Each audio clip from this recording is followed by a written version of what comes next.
ज्योतिष संसार देखने वाले सभी दर्शकों का मैं पंडित राजन शर्मा हार्दिक अभिनंदन करता हूं।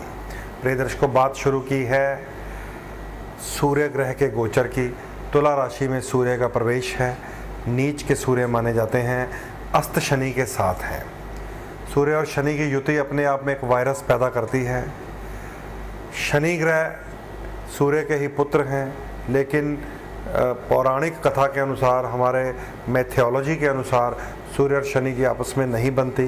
इसके विषय में मैंने आपको पहले भी बताया हुआ है, या बहुत सारे लोग इस कथा को ही जानते हैं कि शनि के जन्म लेते ही सूर्य के जो पैर के ऊपर उनकी दृष्टि पड़ गई थी, तो सूर्य के पैर के ऊपर कोढ़ का प्रभाव हो गया था। तो शनि के वर्ण को देखकर, रंग को देखकर सूर्य महाराज ने उसे अपना पुत्र मानने से ही इनकार कर दिया था। और शनि और सूर्य की आपसी लड़ाई के कारण घर में परेशानी आ गई थी, जिसके कारण फिर शनि महाराज को सूर्य देव ने शंकर भगवान के पास शिक्षा दीक्षा प्राप्ति के लिए भेज दिया, या शिव जी को कह दिया कि इसको सुधार दीजिए। वहाँ पर शनि महाराज ने बहुत अधिक तपस्या करके सूर्य से भी अधिक बल प्राप्ति शंकर भगवान से वरदान के रूप में ले ली थी। तो यहाँ पर आप इस कथा को भी जान लीजिए, और ये भी जान लीजिए जब भी सूर्य शनि मिलेंगे या आमने सामने होंगे, जिसे सम सप्तक योग कहा गया है, या शनि की तीसरी, सातवीं और 10वीं दृष्टि में सूर्य आ जाए। नोट कर लीजिए, शनि की तीसरी, सातवीं और 10वीं दृष्टि में भी अगर आप लोगों की जन्मपत्री में सूर्य है, तो समझ लीजिए सूर्य पीड़ित है। सूर्य जिस भाव का स्वामी होगा उस भाव के फल नाश हो जाते हैं। सूर्य अपने शत्रुओं से अगर पीड़ित हो जाए, राहु से, शनि से, केतु से युति बना ले या दृष्टि में आ जाए, तो जिस भाव का स्वामी होगा उस भाव के फल खराब हो जाते हैं, और जिस भाव में ये युति बन जाती है उस भाव को ही खराब कर देता है। तो ये आप अब समझ लीजिए, मेष लगन से मैं शुरू करने लगा हूँ। 16 अक्टूबर से लेकर 16 नवंबर तक नीच के सूर्य का प्रभाव, शनि के साथ युति होने का क्या प्रभाव आ सकता है, इसे थोड़ा सा आप समझ लें, ताकि फिर उपाय करने की आपको अपने आप अंदर से प्रेरणा मिलेगी, क्योंकि हमारे अंदर फिर एक भय पैदा हो जाएगा। तो नोट कीजिए, मेष लगन वालों के लिए सूर्य पंचम भाव के स्वामी हैं। पंचम भाव यानी कि शुभ त्रिकोण, संतान, विद्या, प्रेम संबंध, बुद्धि, अचानक लाभ, लॉटरी, इन सब चीज़ों के स्वामी सूर्य हैं। सप्तम भाव में जाकर नीच हो गए हैं, यानी कि पेट का भाव, पत्नी या पति, जीवन साथी का भाव, डेली सोर्स ऑफ इनकम का भाव, व्यापार में भी अगर कोई पार्टनर्स हैं तो उनका भाव। 7वें भाव को पार्टनरशिप कहा जाता है। सप्तम भाव में सूर्य शनि की युति पति पत्नी के बीच मतभेद पैदा कर सकती है, पार्टनर्स के बीच में मतभेद पैदा कर सकती है। जिनका काम डेली इनकम का है उनके कारोबार में नुकसान पैदा कर सकती है। और सप्तम भाव में सूर्य और शनि पेट के निचले अंगों में भी खराबी पैदा कर देता है। यूँ सप्तम भाव में कोई भी खराबी आ जाए, सूर्य शनि जैसा ये दोष हो, तो मैंने वहाँ पर वैवाहिक सुख मिलते नहीं देखा। थोड़ा सा ध्यान रखिएगा इस बात का। और क्योंकि ये पंचम भाव के स्वामी हैं, तो पंचम भाव के भी फलों का नाश हो जाएगा। पंचम भाव यानी कि संतान से कोई ना कोई परेशानी आ सकती है, विद्यार्थियों को कोई ना कोई परेशानी आ सकती है, स्टॉक एक्सचेंज में अपना भाग्य जमाने वालों को परेशानी आ सकती है, और किसी न किसी प्रकार से प्रेम संबंधों में भी कोई ना कोई ऐसा हो जाएगा काम आपके हाथों से कि प्रेम संबंध भी टूट सकते हैं। तो मेष लगन वालों को थोड़ा सा ये ध्यान रखना पड़ेगा। पंचम भाव का स्वामी सप्तम भाव में खराब हो गया है। तो सूर्य आपके लिए एक शुभ ग्रह माना जाता है, पंचम त्रिकोण का स्वामी है। सूर्य महाराज की आप पूजा कीजिए, गायत्री मंत्र का पाठ कीजिए, सूर्य देव को जल अर्पित कीजिए, सूर्य का माणिक्य पहनकर रखें, और शनि देव के दान करें। और जिस राशि में जाकर सूर्य खराब हो गए हैं, तुला राशि के स्वामी शुक्र होते हैं, वो भी नीच होने वाले हैं, उनके भी आप दान अभी करें, ताकि आपका सूर्य बचा रहे। बाकी विधि आप निकट ब्राह्मण से मिलकर पूछें तो ज़्यादा बढ़िया रहेगा। वृष लगन लगन में जिनके 2 नंबर अंक लिखा हो, सूर्य उनके लिए चौथे भाव के स्वामी होते हैं, यानी कि माता, भूमि, वाहन के भाव के, जीवन में सुख के भाव के, लग्जरीज के भाव के, बढ़िया मकान के भाव के स्वामी, प्रॉपर्टीज़ के भाव के स्वामी सूर्य वृष लगन वालों के लिए होते हैं। इस समय नीच हो गए हैं, माता का सुख क्षीण हो जाएगा।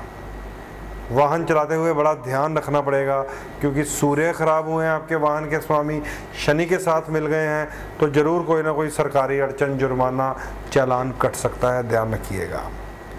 ज़मीन जायदाद और मकान मालिक भी सूर्य ही है आपकी कुंडली में, वो भी शनि के साथ खराब हो जाने के कारण आपके किसी न किसी प्रकार से ज़मीनी सौदों में भी अड़चन पड़ सकती है, मकान प्राप्ति में भी परेशानी आ सकती है, या कई बार कुंडली में भी ये दोष हो तो मकान बिक तक जाते हैं। वृष लगन वालों के लिए चौथे भाव का स्वामी, जहाँ माता, भूमि और वाहन कहा गया है, सुख कहा गया है, जनता का भाव कहा गया है, इन सभी चीज़ों के फलों का वो थोड़ा सा नाश करेगा। अब ये सूर्य आपके लिए छठे भाव में चले गए हैं, चतुर्थेश छठे भाव में चले गए, यानी कि बीमारी का कारण माता हो सकती है, क्योंकि माँ की बीमारी, माँ का ग्रह छठे भाव में चला गया है, वाहन का भाव ग्रह छठे भाव में चला गया है, भूमि का ग्रह छठे भाव में चला गया है, और छठे भाव को कहा जाता है बीमारी, रोग, शत्रु, कर्जा, झगड़ा, लड़ाई, कचहरी, कोर्ट, मुकदमा, पुलिस, थाना। तो यहाँ पर गया हुआ ग्रह आपके सुख की हानि करेगा। वृष लगन वालों को थोड़ा सा ध्यान रखना है, आपको अपने जो लगन के मित्र ग्रह हैं शुक्र और शनि, उन्हें ठीक रखना है, और सूर्य ग्रह को आपको नियंत्रित करना है, ट्यून करना है, बिल्कुल डाउन भी नहीं करना है। आप क्योंकि चौथे भाव का स्वामी है, आपको गऊ की सेवा में गुड़ अर्पित करना चाहिए, ताकि गुड़ गऊ खाए, सूर्य का शुक्र बन जाए, गोबर जो बनेगा वो शुक्र बनेगा। बाकी विधि आप स्वयं मिलकर जानें कि कौन से रंग रतन आपको पहनने चाहिए, किस प्रकार। जन्म पत्री को भी देखें, ये गोचर बता रहा हूँ, जन्म पत्री को भी आप देखें, ताकि उनका तालमेल बिठाकर आप उपाय कर पाएँ। ये बहुत ही ज़रूरी और कीमती बात है कि जन्म पत्री, गोचर, दशा अंतरदशा, इनका तालमेल बिठाएं, फिर आप उपाय की स्थिति में जाएं। गोचर में जो फल मिलने मैंने आपको बता दिए हैं। मिथुन लगन की बात करें तो सूर्य आपके तीसरे भाव का स्वामी है, पंचम भाव में जाकर नीच हो गया है, दोनों भावों की खराबी होगी। तीसरा भाव होता है डिसीजन पावर, तीसरा भाव बाहुबल, तीसरा भाव पराक्रम, तीसरा भाव छोटे भाई बहन। तीसरे भाव से ही हमारे अंदर जोश बढ़ता है, एनर्जी बढ़ती है। तो ये नेगेटिव जब हो जाए तो लड़ाई झगड़ा भाई बहनों के साथ या हम उम्र दोस्तों के साथ कोई ना कोई गलत फहमी पैदा हो जाएगी, टेंशन पैदा हो जाएगी। तृतीयेश आपका खराब हो गया, कोई ना कोई रॉन्ग स्टेप आदमी तभी उठाता है जब उसका डिसीजन पावर का स्वामी, तृतीयेश भाव का स्वामी गलत स्थान में पहुंच जाए। तो यहाँ पर सूर्य और शनि आपके लिए पंचम भाव में जा मिले हैं। पंचम भाव में सूर्य शनि का मिलना मिथुन लगन वालों की संतान के ऊपर भारी रहेगा। विद्यार्थी हैं तो पढ़ाई के ऊपर आपके भारी रहेगा, नकारात्मक रिजल्ट मिल सकता है। यंग एज में हैं तो प्रेम संबंधों के ऊपर भारी रहेगा, प्रेमी प्रेमिका में टूटन हो सकती है। और अगर सट्टे में अपना भाग्य आजमाते हैं स्टॉक एक्सचेंज में, तो समझ लीजिए ये आपके लिए नुकसानकारी हो सकता है। मिथुन लगन वाले समझ लें, कोई भी डिसीजन लेने से पहले किसी एक्सपीरियंस बंदे से, अपने गुरु से, अपने टीचर से, अपने पिता से सलाह अवश्य लें, क्योंकि तीसरा भाव खराब हो गया तो एक्सपीरियंस्ड बंदे की सहायता लेनी चाहिए, अन्यथा नुकसान हो ही जाता है। अब बात करेंगे कर्क लगन की। कर्क लगन वालों के लिए सूर्य महाराज दूसरे भाव के स्वामी हैं, जिसे धन का स्थान कहा गया है, वाणी का कहा गया है, कुटुंब का कहा गया है, फैमिली हाउस कहा गया है। ज्योतिष अनुसार इसे मार्केश भी कहते हैं, क्योंकि ये पराक्रम का 12वां भाव है, जोश का 12वां भाव, जोश की मृत्यु माना जाता है। तो सूर्य जो है आपके लिए धनेश है, धन का स्वामी आपका सूर्य शनि के साथ चौथे भाव में मिल गया है। अब धन का स्वामी चतुर्थ भाव में जाकर नीच होना, वो भी अपने शत्रु ग्रह के साथ युति बनाना, समझ लीजिए चौथे भाव के भी फल नाश होंगे, दूसरे भाव के भी नाश होंगे। दूसरे भाव से धन प्राप्ति, वाणी में आपके कटुता आ जाएगी, परिवार में कोई ना कोई झगड़ा पड़ सकता है। जाकर चौथे भाव में जो नीच हुआ है तो माता से ही झगड़ा हो सकता है आपका, क्योंकि ऊपर कुटुंब स्थान है, चौथा भाव माँ का स्थान है। क्योंकि ये मकान का भी घर होता है, मकान खाली करने का आदेश मिल सकता है आपको, घर छोड़कर निकल जाओ ऐसा भी फरमान सुनाया जा सकता है। क्योंकि ये वाहन का स्थान है चौथा भाव, तो वाहन चलाते हुए भी आपको दुर्घटना का सामना करना पड़ सकता है, या वाहन में कोई खराबी आ जाए तो आपका अधिक खर्चा हो जाए, क्योंकि धन का स्वामी खराब है। तो कर्क लगन वालों के लिए धन, वाणी, कुटुंब, परिवार, ससुराल का स्वामी ग्रह माता, भूमि, वाहन में खराब हो गया जाकर, दोनों घरों के फल आपको मंदे मिलेंगे। थोड़ा सा आपको भी ज्योतिषीय परामर्श लेना चाहिए और अपने ग्रहों को ठीक रखने के लिए उपाय की सहायता लेनी चाहिए। ये किसको बताया मैंने? कर्क लगन वालों को। आइए अब मैं आपको बताता हूँ सिंह लगन की बात। सिंह लगन जिनका लग्नेश ही सूर्य है, नाम, यश, इज्जत की प्राप्ति सूर्य देता है, देह का बल सूर्य देता है, आपको पर्सनैलिटी सूर्य देता है। जो आप सिंह लगन वाले हैं, आपके चेहरे के ऊपर शेर जैसा तेज होगा, आंखों में रौब होगा, दूसरों के ऊपर आप आकर्षण डाल सकते हैं अपना, अगर आपका सूर्य बढ़िया हो पत्री में। लेकिन गोचर में इस समय सिंह लगन का स्वामी सूर्य तीसरे भाव में जाकर नीच हो गया, वो भी शनि के साथ। तीसरे भाव में अगर लग्नेश नीच हो जाए तो झगड़ालू प्रवृत्ति बनती है, झगड़े का कारक होता है आदमी।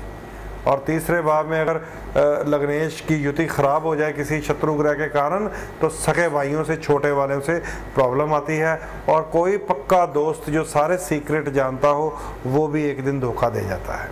थोड़ा सा ध्यान रखिएगा। सिंह लगन आपका तो स्वामी ही सूर्य है। बिल्कुल भी गलती से आपको गुड़ का दान नहीं करना, गुड़ का सेवन करना है, तांबे का प्रयोग करना है, माणिक्य पहन कर रखना है, क्योंकि लग्नेश नीच होकर वीक हो गया है। अब यहाँ पर ये मत समझ लेना कि लग्नेश नीच होकर खराब हो गया है और आप जाकर कनक जल प्रवाह कर दें, सूर्य के दान करने शुरू कर दें वो किताबी ज्योतिषियों के कहने के ऊपर, तो बर्बाद हो जाएगा आपका लगन। यहाँ आपको माणिक पहनना है, गायत्री का पाठ करना है, सूर्य देव के समक्ष खड़े होकर जल अर्पित करना है, क्योंकि लग्नेश वीक हो गया है। इस स्थिति को अगर समझ लें ये किताबी ज्योतिषी, तो मैं समझता हूँ अपने जो विद्यार्थियों को बर्बाद कर रहे हैं उनको भी ये बचा देंगे। थोड़ा सा विद्यार्थियों को स्वयं ही समझ लेना चाहिए। तो ये सारी स्थिति आपको मैंने लगभग सिंह लगन तक बता दी है। बाकी लगन के विषय में कल आपके साथ बात करूँगा, क्योंकि समय ने यहाँ से इशारा कर दिया है, समाप्ति की तरफ हैं हम। अच्छे दिन चल रहे हैं, माँ जगदम्बा की भक्ति करें, अपनी जन्मपत्री स्वयं दिखाएं। जो जो मुझसे मिलना चाहते हो आप फ़ोन कॉल के ऊपर, नंबर के ऊपर कॉल करके मुझसे संपर्क साध कर मिल भी सकते हैं। यही संदेश देता हुआ अपनी वाणी को विराम लगाता हूँ। नमस्कार।